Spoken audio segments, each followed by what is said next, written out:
Friends, assessment year 2021 के लिए return भरने का काम जोरों शोरों से चल रहा है। और अगर आप इंडिविजुअल हैं और अपना इनकम टैक्स रिटर्न भरना चाहते हैं तो आपको अपनी इनकम टैक्स रिटर्न या तो ITR 1 या ITR 2 या ITR 3 या ITR 4 में से कोई एक ITR का फॉर्म सेलेक्ट करके अपनी रिटर्न बना के सबमिट करना होता है। आज के वीडियो में जानेंगे किस तरह से हम असेसमेंट ईयर 2021 के लिए अपना ITR 2 फॉर्म भर सकते हैं। यहाँ पे मैं आपसे कहना चाहूंगा, ITR 2 फॉर्म भरना हालांकि मुश्किल नहीं है पर आसान भी नहीं है। पर जिन इंडिविजुअल्स के लिए ITR 2 या ITR 3 एप्लीकेबल है उन लोगों के पास में इसको ऑनलाइन फिल करने का ऑप्शन नहीं है। आपके पास आपको इनकम टैक्स की वेबसाइट पे जाके ये फॉर्म एक्सेल यूटिलिटी में या जावा यूटिलिटी में डाउनलोड करना होता है, उसको फिल करना होता है और फिल करने के बाद में वहां पे एक XML जनरेट करने का टैब होता है और वो XML फाइल आपको लॉगिन करके वहां अटैच करके अपनी रिटर्न फाइल करनी होती है। इस वीडियो में हम जानेंगे किस तरह से आप अपना ITR 2 एक्सेल यूटिलिटी में बड़ी आसानी से भर सकते हैं। तो बने रहिएगा दोस्तों इस वीडियो में। मैं हूं CA हेमंत और आप देख रहे हैं आपका अपना YouTube चैनल सरल फाइनेंस। इस चैनल पे नए हैं, मुझे पहली बार देख रहे हैं तो चैनल को सब्सक्राइब भी जरूर करिएगा, क्योंकि मैं लेके आता हूं वीडियोस टैक्स के ऊपर में, फाइनेंस के ऊपर में और इन्वेस्टमेंट के ऊपर में, जिसमें होता है फायदा हम सभी लोगों का। तो फ्रेंड्स, एक छोटे से एग्जाम्पल के बेसिस पे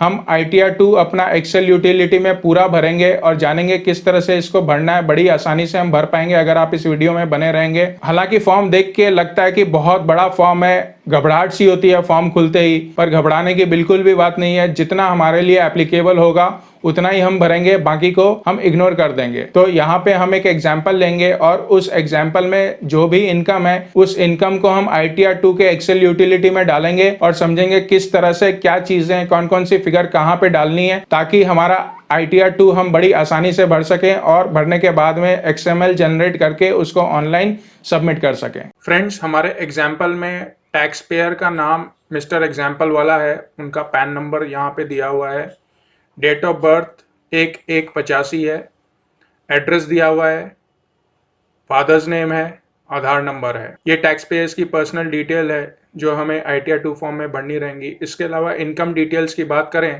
टैक्स पेयर का इनकम फ्रॉम सैलरी है 10 लाख रुपए सालाना, कंपनी का नाम है XYZ कंसल्टेंट्स प्राइवेट लिमिटेड और एड्रेस कंपनी का है 310 शिव विहार दिल्ली 1। इनके पास में एक सेल्फ ऑक्यूपाइड हाउस प्रॉपर्टी है जिसपे उनका हाउसिंग लोन चल रहा है और हाउसिंग लोन इंटरेस्ट उन्होंने 2,10,000 दिया है पूरे साल में। अदर सोर्सेज से इनकम की बात करें तो सेविंग्स बैंक से इंटरेस्ट उनको 15,600 रुपए का है और FD से इंटरेस्ट 23,700 रुपए का है और साथ ही साथ कैपिटल गेन्स भी है। उन्होंने शेयर बेचा है जिसपे उनको 5 लाख रुपए का प्रॉफिट हुआ है। परचेज प्राइस शेयर का 7 लाख था, सेल प्राइस 12 लाख है। तो टोटल इनकम आप देखेंगे यहाँ पे 17,49,300 रुपए है। तो इस एग्जाम्पल की मदद से हम पूरा का पूरा ITR 2 फॉर्म भरेंगे। मैंने पूरी कोशिश की है कि नॉर्मली जिस तरह की इनकम होती है जो लोग ITR 2 भरते हैं वो सब कुछ मैंने इंक्लूड किया है, ताकि आप जान पाएं कि किस तरह से आपको एक्सेल यूटिलिटी में ITR 2 भरना है। ITR 2 भरने के लिए सबसे पहले हम इनकम टैक्स इंडिया e-filing.gov.in पे आएंगे। ये इनकम टैक्स की ऑफिशियल वेबसाइट है जहां से हमको ITR 2 का फॉर्म सबसे पहले डाउनलोड करना पड़ेगा। तो होम पेज पे राइट हैंड साइड में आप देखेंगे IT रिटर्न प्रिपरेशन सॉफ्टवेयर का लिंक है, उसको आपको क्लिक करना रहेगा। क्लिक करने के बाद में आपको ITR 2 एक्सेल यूटिलिटी और जावा यूटिलिटी दोनों दिखा रहा है। इस फॉर्म में हम एक्सेल यूटिलिटी किस तरह से भरना है ये हम जानेंगे। तो हम एक्सेल यूटिलिटी डाउनलोड कर लेंगे यहाँ पे क्लिक करके। ITR 2 एक्सेल यूटिलिटी फ्रेंड्स जैसे ही आप खोलोगे तो सबसे पहले स्क्रीन पे दिखाएगा this utility is for assessment year 2021। Data entry आपको ग्रीन सेल्स में करनी है। जहां जहां पे फील्ड्स रेड में है वो मैंडेटरी फील्ड्स होंगी और यहाँ पे आपको एक वार्निंग दे रहा है कि आप कहीं से भी डाटा को कॉपी नहीं करिएगा। आपको डाटा यहाँ पे जो भी फील्ड्स आपको भरनी है वो आप मैनुअली टाइप करके ही भरिएगा। अगर आप कॉपी करेंगे कहीं से तो हो सकता है ये फॉर्म आपका करप्ट हो जाए। तो यहाँ पे आपको ओके क्लिक कर देना है और फिर आप फॉर्म देखेंगे। फ्रेंड्स, फॉर्म देखते ही बहुत बड़ा फॉर्म नजर आता है, पर इस बड़े फॉर्म से बिल्कुल भी घबराना नहीं है। हम अपने एग्जाम्पल को ध्यान में रखते हुए जो जो फील्ड्स हमारी एप्लीकेबल हैं सिर्फ वो फील्ड्स भरेंगे, बड़ी आसानी से भर लेंगे और अपना ITR 2 भर के अपना income tax return assessment year 2021 के लिए फाइल भी कर पाएंगे। तो फ्रेंड्स, अगर स्टार्टिंग से चले तो पार्ट ए जनरल वाले लिंक में आपको अपनी पर्सनल डिटेल्स डालनी रहेंगी। तो हमारे एग्जाम्पल में जो टैक्स पेयर का नाम है मिस्टर एग्जाम्पल वाला, तो हमने फर्स्ट नेम में एग्जाम्पल और लास्ट नेम में वाला लिख लिया है। यहाँ पे आप देखेंगे इस फॉर्म में कुछ फील्ड्स रेड में है, तो रेड फील्ड्स मैंडेटरी होती हैं, वो आपको भरनी होंगी, और जो ग्रीन फील्ड्स है वहां पे आपको अपनी डिटेल्स टाइप करनी होंगी। तो हमने यहाँ पे नाम डाल दिया, पैन नंबर डाल दिया, एड्रेस डाल दिया, डेट ऑफ बर्थ डाल दिया, यहाँ पे कंट्री डाल दिया, स्टेट डाल दिया, पिन नंबर डाल दिया, ईमेल एड्रेस डाल दिया, मोबाइल नंबर डाल दिया। जो जो रेड फील्ड्स है वो सारी हमने फिल करनी है। ड्यू डेट के पहले आप अपनी रिटर्न भर रहे हो, इसलिए यहाँ पे सेक्शन 139(1) सेलेक्ट करोगे। उसके बाद आपसे पूछ रहा है are you govern by Portuguese civil code, तो आप नो कर दीजिएगा। रेसिडेंशियल स्टेटस पूछ रहा है, अगर आप रेसिडेंट हैं तो रेसिडेंट सेलेक्ट कर लीजिएगा। फिर यहाँ पे आपसे पूछा जा रहा है whether this return is being filed as a representative SSC, तो उसको नो कर दीजिएगा। अगर आप अपनी रिटर्न खुद भर रहे हो तो इसको नो करना रहेगा। जब आपको लगे कि आपने उस पर्टिकुलर पेज को पूरा फिल कर लिया है तो आपको वैलिडेट पे क्लिक करना रहेगा। वैलिडेट पे जैसे ही आप क्लिक करोगे, अगर आपने उस पर्टिकुलर पेज पे कोई इंपॉर्टेंट या जरूरी फील्ड खाली छोड़ा हुआ है तो आपको एरर दे देगा, और अगर सब कुछ सही होगा तो पेज को वैलिडेट करके ओके बोल देगा। उसके बाद फ्रेंड्स हम आएंगे सैलरी वाले पेज में। हमारे एग्जांपल में टैक्स पेयर को सैलरी से इनकम है, XYZ consultants private limited company का नाम है, कंपनी का पैन नंबर दिया हुआ है और कंपनी का एड्रेस दिया हुआ है। टोटल इनकम सैलरी से 10 लाख रुपए है, तो ये डिटेल्स हम ITR 2 फॉर्म में भरेंगे। Name of the employer red में है तो कंपनी का नाम आ गया। एड्रेस ऑफ द एम्प्लॉयर, हमने एड्रेस ऑफ द एम्प्लॉयर भर दिया यहाँ पे। और आपसे पूछ रहा है ग्रॉस सैलरी कितनी है, तो यहाँ पे basic salary, dearness allowance, convince allowance, जो भी आपके फॉर्म 16 में या सैलरी सर्टिफिकेट में या पे स्लिप में डिटेल आ रही है उसके अनुसार यहाँ पे आप सेलेक्ट कर लीजिए। हमने यहाँ पे बेसिक सैलरी सेलेक्ट किया है और 10 लाख रुपए यहाँ पे डाल दिया है। सैलरी की डिटेल जैसे ही आपने डाली, 50,000 रुपए का आपको स्टैंडर्ड डिडक्शन ऑटोमेटिकली मिल जाएगा, डिडक्शन अंडर सेक्शन 16 जो कि स्टैंडर्ड डिडक्शन होता है, और 9.5 लाख रुपया नेट सैलरी आपके कंप्यूटेशन में ट्रांसफर हो जाएगा। हाउस प्रॉपर्टी इनकम की अगर बात करें तो सेल्फ ऑक्यूपाइड एक हाउस था टैक्स पेयर के पास में, जिसपे उसने हाउसिंग लोन लिया हुआ था और 2,10,000 रुपए उसने इंटरेस्ट दिया हुआ है हाउसिंग लोन के ऊपर में। तो हम इनकम फ्रॉम हाउस प्रॉपर्टी वाले पेज में हाउस प्रॉपर्टी से रिलेटेड जो भी इनकम या एक्सपेंसेस है वो यहाँ पे डालेंगे। एड्रेस ऑफ द प्रॉपर्टी पूछ रहा है तो हमने यहाँ पे अपने प्रॉपर्टी का एड्रेस डाल दिया है। ओनर पूछ रहा है, अगर आप ओनर हो तो यहाँ पे सेल्फ कर दोगे। और फिर आपसे पूछ रहा है कि क्या ये प्रॉपर्टी आपने ज्वाइंटली होल्ड किया हुआ है, अगर ज्वाइंटली किया हुआ है अपने वाइफ के साथ में या बच्चे के साथ में तो यस करना है, अन्यथा ये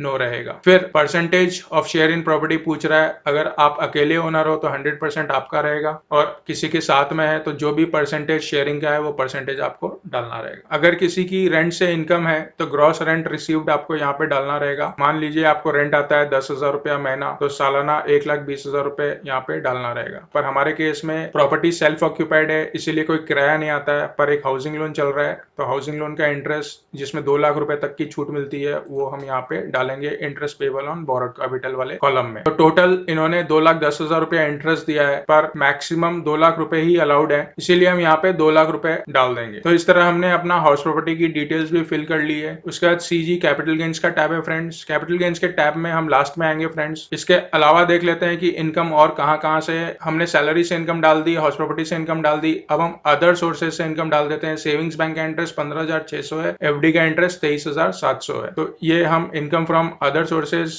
वाले टैब में जाके इंटरेस्ट इनकम यहाँ पे डाल देंगे, क्योंकि हमारी इनकम इंटरेस्ट से है जिसमें सेविंग बैंक और FD इंटरेस्ट है, तो सेविंग बैंक का इंटरेस्ट हम सेविंग बैंक के कॉलम में लिख देंगे और FD से इंटरेस्ट हम FD वाले कॉलम में लिख देंगे। इतना भरने के बाद में फ्रेंड्स फिर अब हमारा सिर्फ कैपिटल गेन से इनकम रह जाता है, तो कैपिटल गेन वाले फील्ड में हम आएंगे। तो कैपिटल गेन वाले पेज में हम आएंगे फ्रेंड्स, और कैपिटल गेन वाले पेज में इस साल से आपको, अगर आप शेयर्स में इन्वेस्ट करते हैं और शेयर्स या म्यूचुअल फंड्स आपने बेचा है, तो आपको स्क्रिप्ट वाइज डिटेल्स एंटर करनी होगी शेड्यूल 112A में। इंडिविजुअली हर शेयर जो आपने बेचा है जिसपे आपको मुनाफा या नुकसान हुआ है उसकी डिटेल आपको शेड्यूल 112A में डालना रहेगा एक एक करके। तो हमारे केस में टैक्स पेयर ने रिलायंस का शेयर 12 लाख रुपए में बेचा था, जो कि उसने 7 लाख रुपए में खरीदा था। तो 112A शेड्यूल अगर आप देखोगे तो ये बहुत ही बड़ा शेड्यूल है, जिसमें आपको ISIN कोड यानी कि शेयर का जो कोड है वो डालना रहता है। ये कोड आपको डालना ही डालना है हर शेयर के केस में, और ये कोड आपको बड़ी आसानी से